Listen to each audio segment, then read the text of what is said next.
All right, people, gather around. Have you heard the latest? It's about those juicy plant-based burgers taking the world by storm. Yes, those meatless marvels that have even die-hard carnivores questioning their life choices. They're tasty, they're good for the environment, but what if I told you there's a dark side, a juicy secret hidden in plain sight? The internet, in all its glory, is buzzing with conspiracy theories about what really goes into these faux meat masterpieces.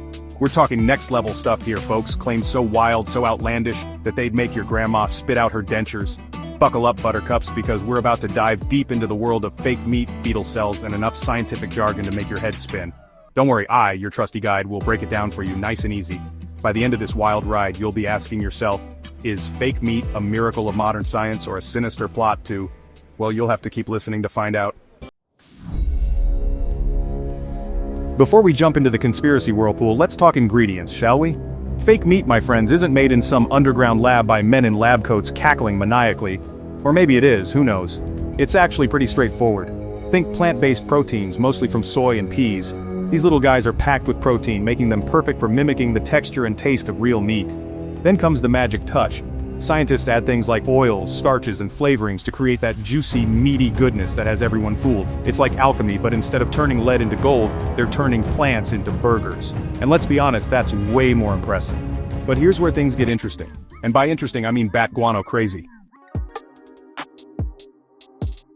Hold on to your hats, folks, because this is where things get really weird. Rumor has it, and by rumor I mean some corners of the internet are convinced that fake meat companies are using fetal cells to make their products. Yes, you heard that right, fetal cells.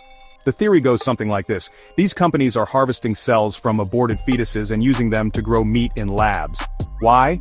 Because apparently, that's more efficient than using plants. The mental image alone is enough to make you lose your appetite, right? But before you swear off veggie burgers for life, let's take a deep breath and examine this claim with the scrutiny it deserves. Section 4, Heck 293. From research lab to your plate, spoiler alert, no. Now the conspiracy theorists cling to one piece of evidence like a life raft, Heck 293. Sounds scary, right? Like something out of a science fiction horror movie. In reality, Heck 293 is a cell line, originally derived from, yes, you guessed it, human embryonic kidney cells back in the 1970s. But hold your horses, this doesn't mean there are chopped up kidneys in your plant-based nuggets. Scientists use Heck 293 in research because it's a reliable and well-studied cell line. It's like the lab rat of the cell world. They use it to test things, develop new technologies, and even produce proteins for vaccines. But here's the kicker. Heck 293 is not used in the production of fake meat, not even a little bit. Section 5, Connecting the Dots, the supply chain myth. Okay, let's say, hypothetically speaking, that a company wanted to use fetal cells to make fake meat.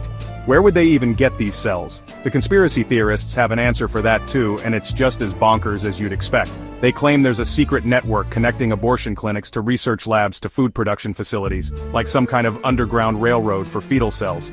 Now I don't know about you, but that sounds like a logistical nightmare. Not to mention illegal, unethical, and just plain creepy. The truth is there's no evidence whatsoever to support this claim. It's pure speculation, fueled by fear and misinformation. Section 6, Separating Fact from Fiction, you decide. So, there you have it, the shocking truth behind the fake meat conspiracy. Or is it? Look, I'm not here to tell you what to believe, but I will say this, critical thinking is your friend. When you hear something that sounds too crazy to be true, especially on the internet, take it with a grain of salt, or better yet, a whole shaker. Do your research, read beyond the headlines, and question everything. And when it comes to fake meat, remember this, it might not be real meat, but the controversy surrounding it, oh, that's real. Now if you'll excuse me, I'm suddenly craving a burger, a real one, with extra cheese.